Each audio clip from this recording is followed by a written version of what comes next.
የአርቲስት ሰላም ተስፋዬ የልጇ ልደት በደማቅ ተከበረ።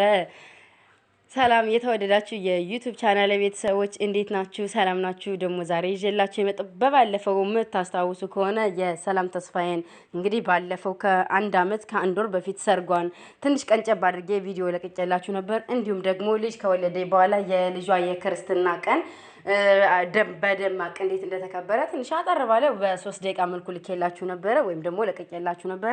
ዛሬ ደግሞ ይህ ልጅ አድጎ እግዚአብሔር ያሳድገው አሁንም በድጋሚ አድጎ የአንድ አመት ልደቱን እያከበረ ነው። መልካም ልደት እያልን ምኞታችንን እንገልጻለን። የዩቲዩብ ቻናል ቤተሰቦች እንኳን ደህና መጣችሁ።